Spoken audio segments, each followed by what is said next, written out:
Hello everybody, welcome back to Norwich Talk for a preview ahead of Norwich City's game tomorrow against Bournemouth. Of course, we're playing at Bournemouth, a game that my gut sort of tells me that I think we can win. We probably will win.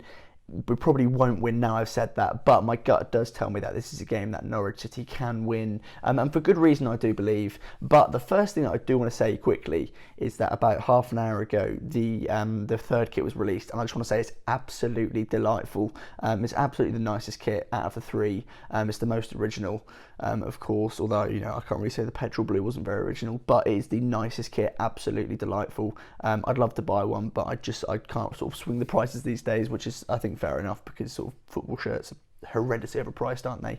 But yeah, just wanted to say the third kit is absolutely delightful. Norwich City have absolutely smashed that out of the park. But we're here today to preview Norwich City versus Bournemouth, of course. I'm going to dive straight in with the lineup. I'm going to put the lineup all at once. There's my lineup. I've gone with Krul, Aarons, Godfrey, Gibson, Quintia, Skip McLean, Buendia, Campbell, Hernandez and Pukki. Now I do apologise, but I'm going to be looking off to my left here a couple of times because my laptop's down here. I'm not in the conservatory today because of the horrendous rain. The rain's not been pleasant, has it? Not been fun at all. I was walking in it yesterday and it just was not a very fun experience, was it? But nonetheless, we'll crack on. Before we get into Bournemouth, I want to take a positive from Preston, which was that Norwich City didn't lose. Now, I said this in a recent video, I think it was the one about Max Aarons, and it's this idea that Norwich City didn't play very well. They obviously weren't at the races, but we didn't lose. We got a point, and we sort of dug deep and showed a bit of character to actually come back and get a point. Poeta, for an example, missed a horrendous open goal, didn't he? He should have scored that, absolutely no doubt about it, and then he went and scored and made up for it. And I think that is a big part of what Daniel Farke is doing at the moment in terms of sort of shifting the mentality, moving it on from the 1920 disastrous campaign, especially because obviously you look at post-restart, Norwich were terrible. There was no character, there was no real sort of visual fight. Not to say that they weren't trying, but Norwich were outclassed beyond belief. And I think Preston is an example of how maybe the mentality is growing a little bit stronger.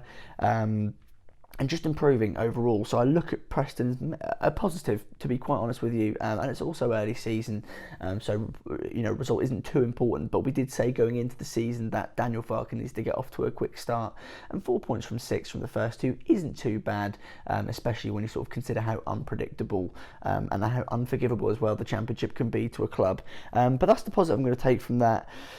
Also got that I think this is Norwich City's probably best chance to beat what I would consider to be, and I'm sure you would as well, a bigger fish in the Championship. Bournemouth had this sort of fairy tale story, didn't they, of being the underdog who sort of rose through the ranks, God knows, through the ranks, but now they've come back down. They've got billionaire owners. I think they're in a bit of financial trouble, aren't they?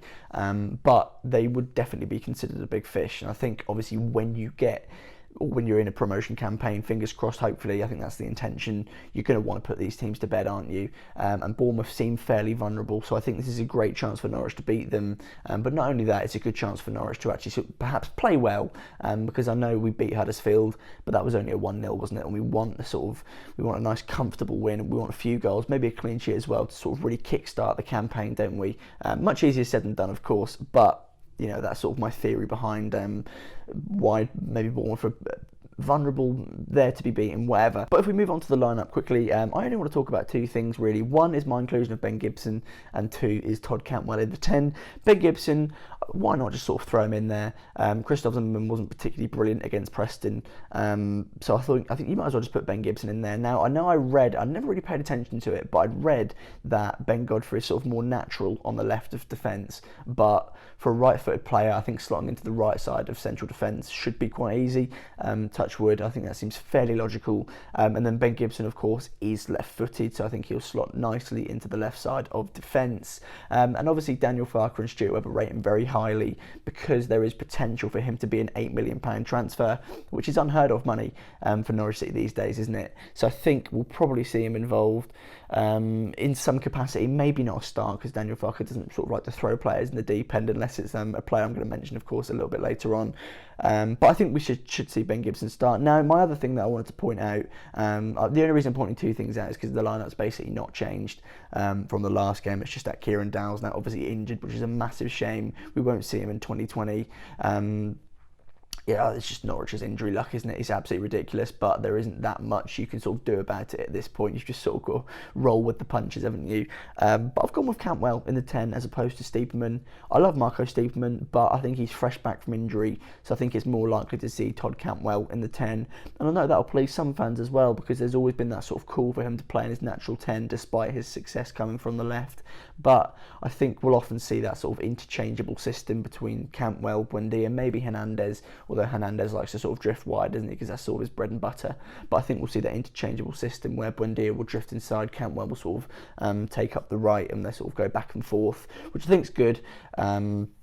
I'd love to see it work. It didn't really work against Preston or Huddersfield, one of the games where Dow and Cantwell were playing, because I think James Finbow said on Twitter that they were adopting the same positions, which is, that's not really what you want them to do, is it? It's basically playing with 10 men, isn't it?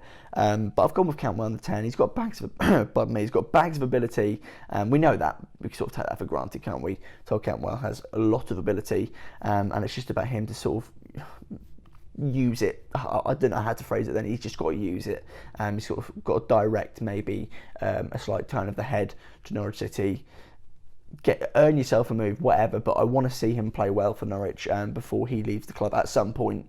But yeah, I've gone with Cantwell in the 10, which I think is probably fair enough. I'm a little bit excited to see it, because it is often said that his natural position is the 10, and for a player of his ability to put him in his natural position can only bring success. Question mark, maybe, who knows? But yeah, they're the changes I've gone with. Buendia's got to be in there. I think he will be, of course. Daniel Farke cleared his name.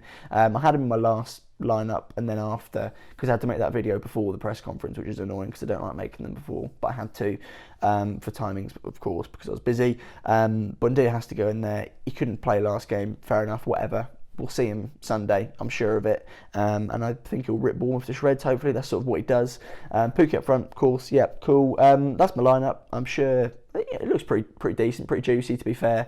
I'm a big fan of that lineup, I'm not going to lie to you. Sort of the more I look at it, the more appealing it becomes to the eye. But we're going to move on to Bournemouth now, who are in a very interesting situation.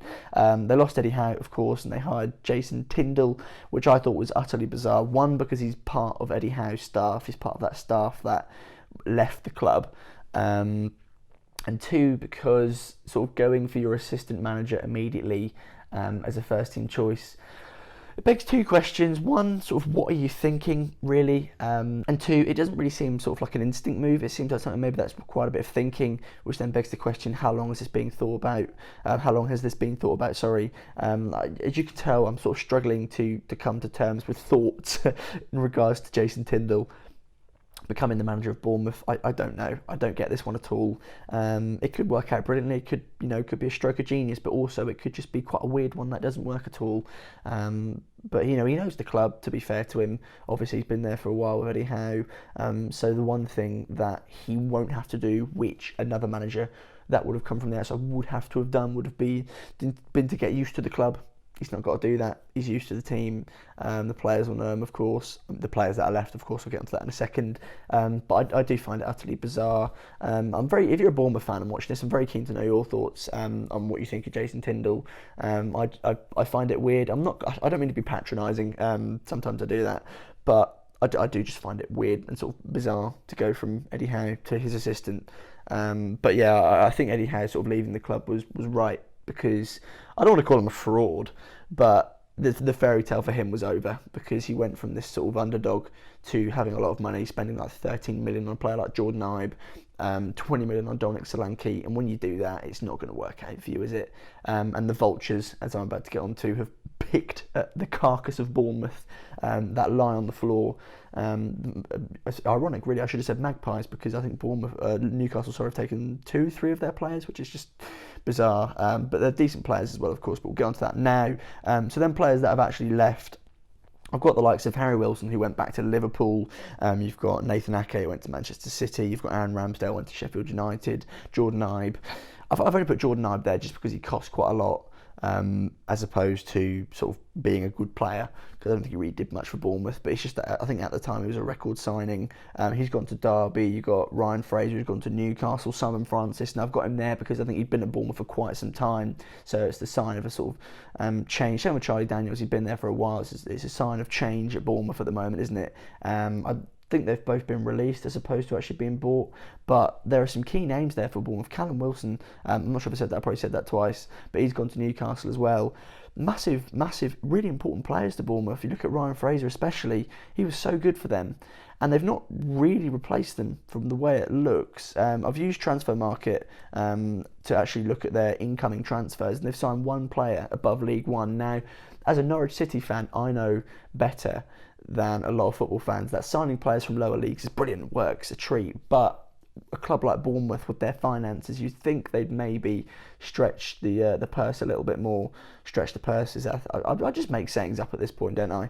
But you think they splash a little bit more cash. There we go, that's your go-to phrase. But it seems bizarre to me to suddenly go from spending that much money to going to sort of players from lower leagues.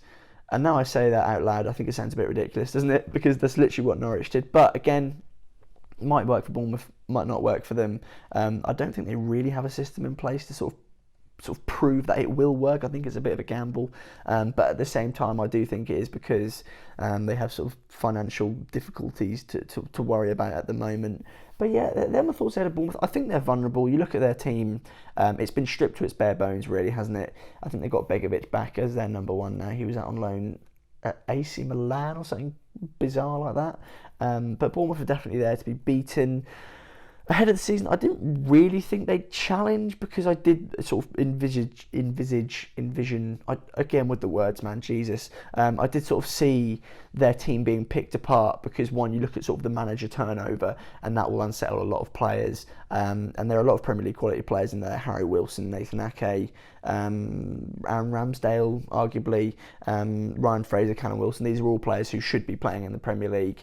And yeah, with the whole sort of turnover in manager and change at the club, I think sort of them leaving was inevitable. And for that reason, I think they're vulnerable. I think Norwich City can beat them.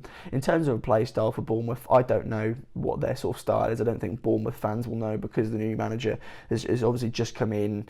He's not had a chance to sort of implement his own style on the game yet. Maybe it's the same as Eddie Howe's. Fingers crossed for him it's not, because there's a reason he's not in the job anymore. But yeah, they're my thoughts ahead of the game tomorrow, of course. Very keen to know your thoughts in the comments down below. Let us know your thoughts on the kit as well. I think it's absolutely spot on, absolutely delightful, of course. But that is probably just about everything for this video. If you give it a thumbs up, that would be immense. I really appreciate that. If you could subscribe to the YouTube channel, that would be awesome. We're on our way to 1.1k subs, so a big thank you to everyone who's still watching and subscribing to the YouTube channel. But yeah, that's just about everything. So until next time, we'll see you again very, very soon.